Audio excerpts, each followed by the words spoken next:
Okay, so this is my first video. People have been asking me if I'll do it, so here we are. I don't know where to start, really. Don't know what people want to hear, but I'll just say what's happened in my life. If you don't want to listen, then don't listen. First started when I first started talking. My mum tried to put me in dresses, and I used to scream and shout because I didn't want to wear them. And I always used to live in a pair of jeans with rips in the knee and my brother's Legoland top. That probably came down to my knees. Then as soon as I started walking, I started playing football, and I've played football ever since then. I was bullied in primary school. Got called a lesbian because kids are kids. I was only like 6 or 7. I sneak into the boys' toilets so that I didn't have to use the girls. Getting changed for PE wasn't really an issue until got to like year 4 or 5 when they start separating you into boys and girls. That's where it became an issue for me because I didn't want to get changed with the girls. Didn't want them to see me because I thought I was wrong. I played football for the boys team in school all the way through, and I played football for Oxfordshire, had trials for Oxford United, then played for Cornwall College, and now I don't play anymore. Everyone said, when I got to about 10, 11, everyone said, oh, it's just a phase, you'll grow out of it. And I always said no, like, I want to be a boy. I don't want to be like this anymore. And I remember coming out to my mum, and she said, I went into her bedroom and I said, Mum, I don't want to be a girl anymore. And she said, I know. And it took me so much courage to go and tell her, and then she turned around and said, I know. I was like, whoa.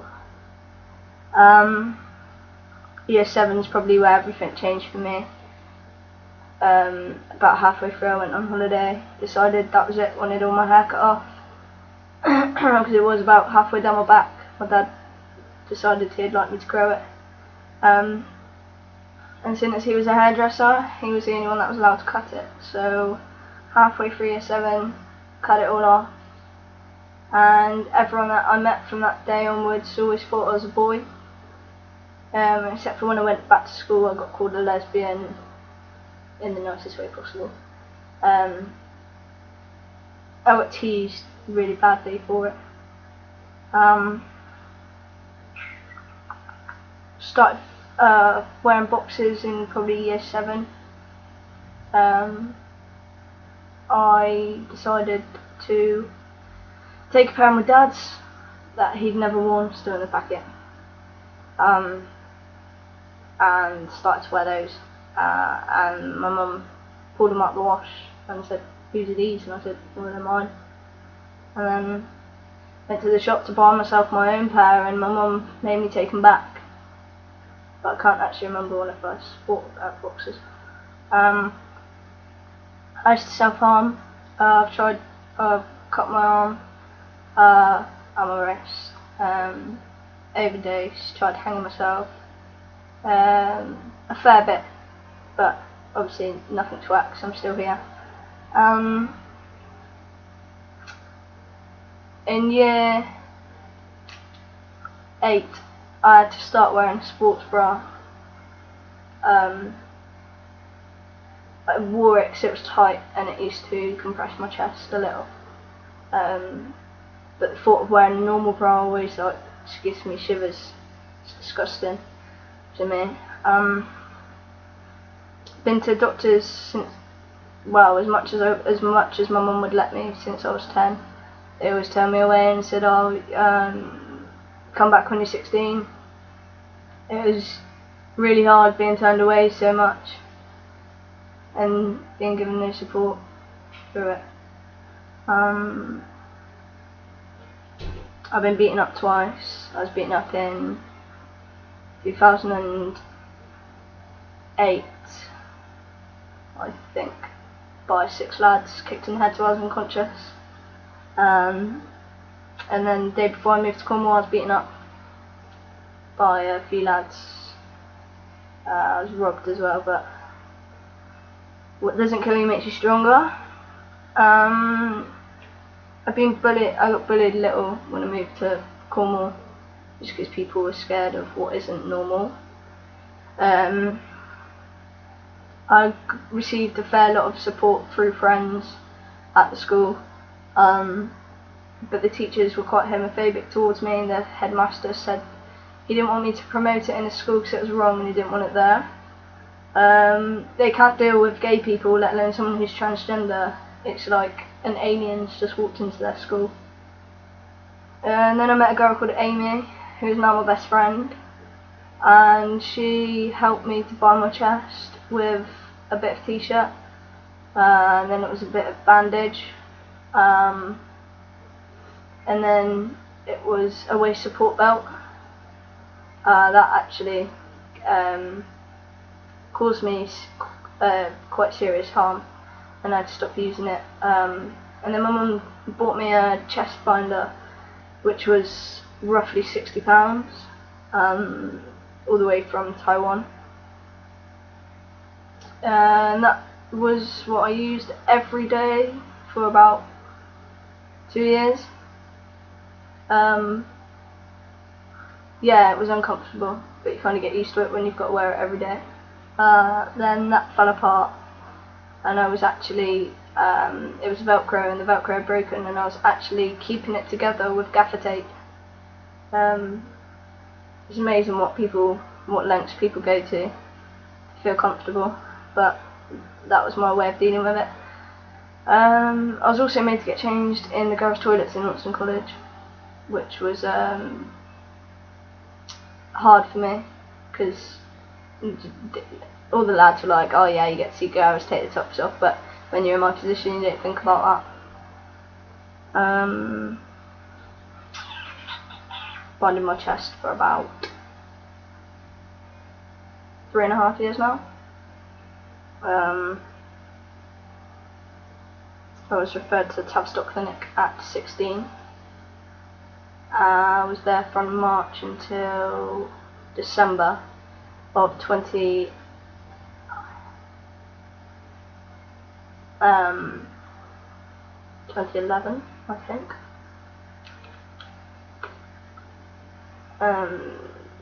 Or 2012, one of them.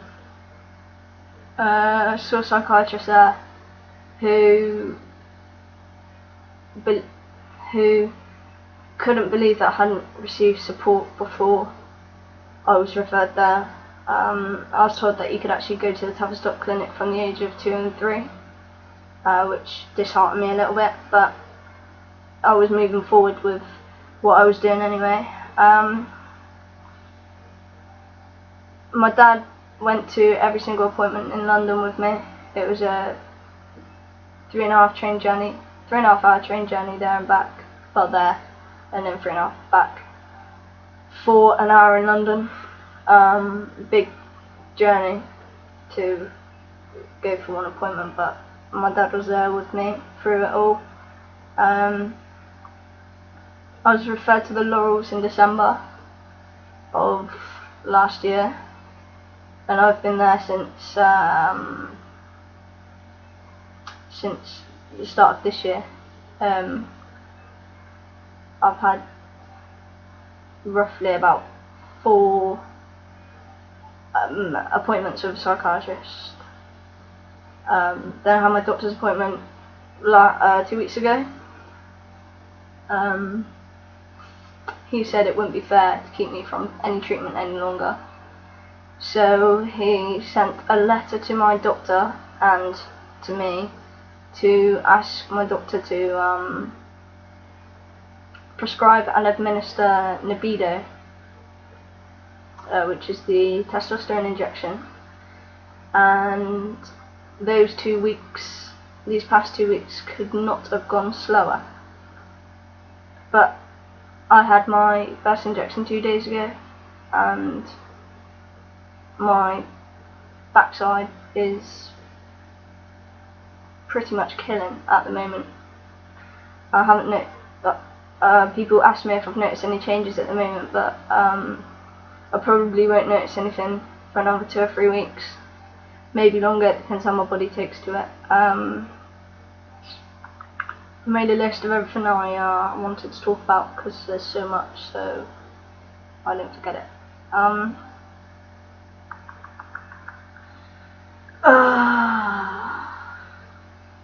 One thing I do really struggle with is motivating myself to get up and get in the shower and then put my chest binder back on. That's probably the worst part of my day, is putting my chest binder on, because I take it off before I go to bed, or else it gives me severe back pain. And some days I just don't get out of bed at all, so I don't have to put it on, which is good because it gives my body a rest, but bad because I'm a loser shit. I suffered last year.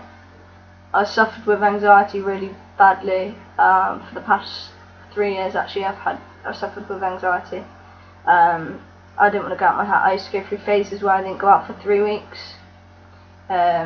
Struggled with wearing things that would hide my chest binder.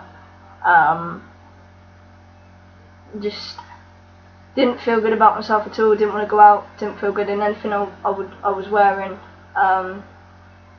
Anything that would make me feel better is wearing new clothes, and then a month later I'll go for it again and have to buy new clothes again just to feel good. I've always had the support of my family. My dad's been with me to every appointment. They've supported me 100%. Bought me 3 chest binders. Not exactly cheap. They've been amazing. I couldn't ask for a better family. But I know some people aren't fortunate enough to have the support I have. So if anyone does need support, have any questions, whatever, just message me. I'm not scared to talk about it. I'm comfortable with talking about being transgender and what it involves. People think they might offend me if they ask me a question, but I'm probably the most open person you'll ever meet. I really don't care. It's natural. Like, transgender affects 1 in 15,000 people. So I know there's not going to be 1 million people inboxing me, but if anyone does question their sexuality or however they feel, then I'd be happy to help. I don't know when I'm going to do another video. I've got my next injection in 6 weeks, so as soon as I notice any changes, I will do another video. But until then, please like and share, and this is also going on YouTube, so please subscribe as well. But thanks for watching.